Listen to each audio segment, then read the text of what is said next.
Hello everyone, আশা করি আপনারা সবাই ভালো আছেন। আমি আপনাদের সাথে আছি মোহাম্মদ সাজ্জাদ হোসাইন। আমি আজকে এসএসসি ফিজিক্স বইয়ে তৃতীয় অধ্যায় বলের হেক্টোট্রপিক কপিকল নিয়ে আলোচনা করব। আমার আজকের ভিডিওর টপিক হিসাবে আমি সিলেট বোর্ড 2023-এর যে সৃজনশীলটা আছে আমি সেটা চুজ করছি। এখানে গ নম্বর প্রশ্ন বলা হয়েছে ঘর্ষণ বল নির্ণয় করতে। পি বস্তুর ঘর্ষণ বল নির্ণয় করার জন্য আমরা ঘর্ষণ বলের সূত্র জানি F is equal to mu r। তাহলে মিউ মানে হচ্ছে ঘর্ষণ সহগ, এখানে ঘর্ষণ সহগ দেওয়া হচ্ছে 0.2, আর মানে হচ্ছে লম্ব প্রতিক্রিয়া বল, মানে কোন একটা তল লম্বভাবে যে বলটা দেওয়া হয় সেটা হচ্ছে লম্ব প্রতিক্রিয়া বল। লম্ব প্রতিক্রিয়া বল r is equal to mg। তাহলে আমরা এখান থেকে যদি মানটা বসাই 0.2, m এর মান হচ্ছে 2 কেজি, জি এর মানটা আমরা হিসাবে সুবিধাতে 10 ধরলাম। তাহলে এটা ক্যালকুলেশন করলে আমরা 4 নিউটন পাই। তার মানে এখানে পি বস্তুর উপর ক্রিয়ারত ঘর্ষণ বল হচ্ছে 4 নিউটন। এখন আমরা আমাদের টপিক আসি। এখানে বলা হয়েছে ত্বরণ বের করতে। তাহলে সে ত্বরণটা কোথেকে সৃষ্টি হচ্ছে? আমাদের যে উদ্দীপক দেওয়া আছে সেই উদ্দীপক হিসেবে আমি তিনটা বস্তু ধরলাম। এটা M1, M2, M3। তো দেখা যাচ্ছে তিনটে একসাথে সংযুক্ত রয়েছে এবং M3 বস্তুটা কোন একটা তলের উপর আছে, M1, M2 এখানে ঝুলন্ত অবস্থায় আছে। তাহলে এখানে ত্বরণটা কিভাবে সৃষ্টি হচ্ছে এরপরের স্লাইডে আমরা অ্যানিমেশন থেকে দেখি। আমরা যদি এই অ্যানিমেশনটা খেয়াল করি দেখা যাচ্ছে M1 বস্তুটা আগে ছিল এই জায়গায়, M2 বস্তু ছিল এখানে, এটা দিকে নেমে গেছে, এটা উপরে উঠে গেছে। এই M বস্তুটা বা P বস্তুটা এখান থেকে এখানে চলে আসছে। এখানে চলে আসার ফলে এখানে একটা ত্বরণ সৃষ্টি হয়।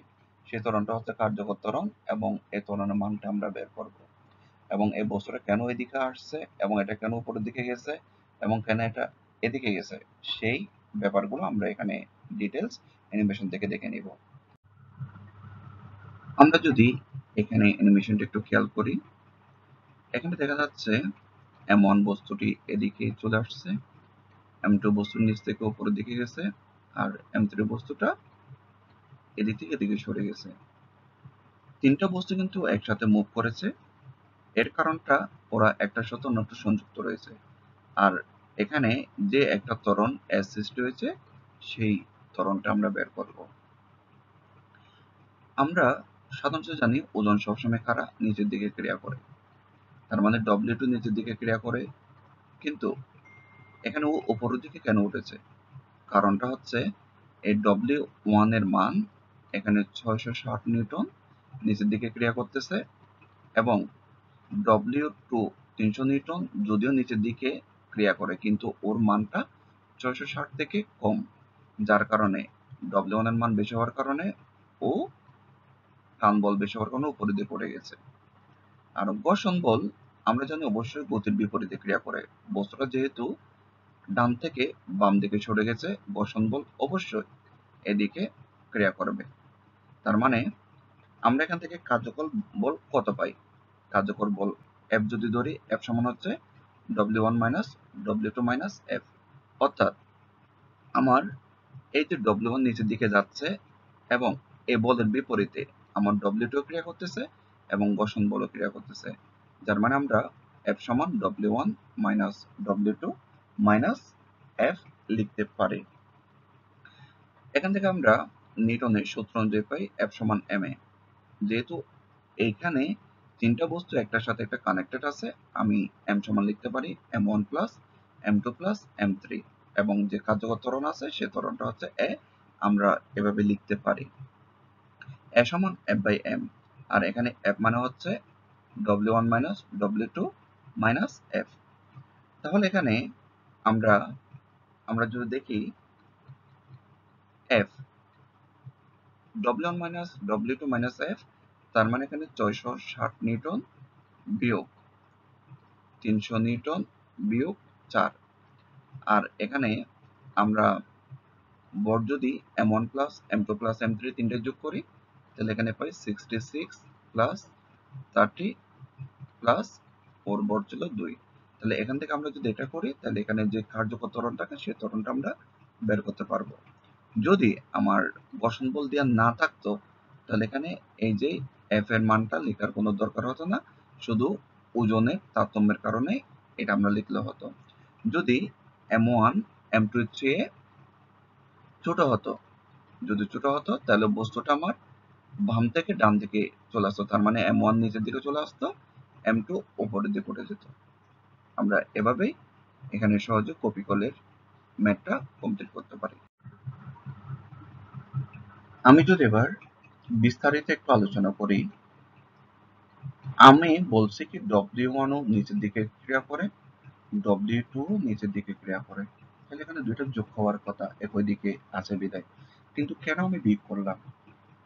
এখানে M1 বস্তু নিচের দিকে নেমে আসছে, M2 বস্তু উপরের দিকে উঠে গেছিল, কিন্তু ওর ওজন খাড়া নিচের দিকে ক্রিয়া করে, 300 নিউটন নিচের দিকে ক্রিয়া করে, আর এদিকে 660 নিউটন এটা নিচের দিকে ক্রিয়া করে।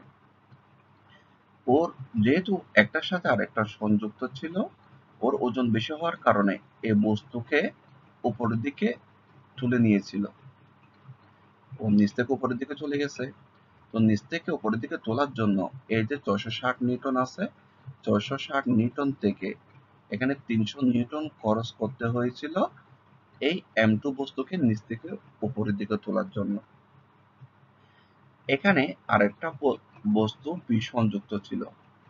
P বস্তু যেহেতু কোনো একটা তলের সাথে বা কোনো একটা তলের উপর ছিল, এখানে আমরা ঘর্ষণ বল পেয়েছিলাম 4 নিউটন।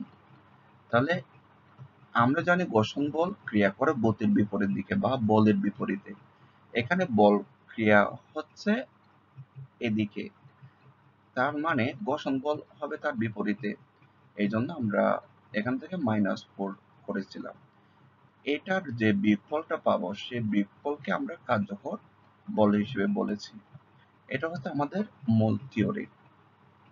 যদি ব্যাপারটা এমন হতো, এখানে ব্যাপারটা যদি এমন হতো আমার W1 কম W2 বেশি, মানে ধরে নিলাম W1 সমান হচ্ছে 100 নিউটন, আমার W2 হচ্ছে 200 নিউটন, সেক্ষেত্রে কি হতো? সেক্ষেত্রে আমরা লিখতাম এই বস্তুটা M2 বস্তু তখন নিচের দিকে চলে যেত, M1 বস্তুটা নিচ থেকে উপরের দিকে উঠতো, তার মানে সম্পূর্ণ গতিপথ হতো বাম থেকে ডান দিকে। তাহলে যেহেতু 200 নিউটন বেশি, এই জন্য আমরা 200 বিয়োগ এই বস্তুটাকে নিচ থেকে উপরের দিকে তুলবে, এই জন্য 100 নিউটন খরচ হবে, এবং ঘর্ষণ বল তখন বস্তুটা যেহেতু এদিক থেকে এদিকে চলে আসবে, ঘর্ষণ বল কাজ করবে তার বিপরীতে, -4 দিয়ে এখানে F কার্যকর বল বের করব। আর তিনটে বস্তু একসাথে সংযুক্ত আছে বিধায় আমার মোট ভর হবে M1 plus M2 plus M3, এটা দিয়ে তারপর F is equal to ma সূত্র দিয়ে আমরা এর মানটা বের করতে পারবো। বস্তু যদি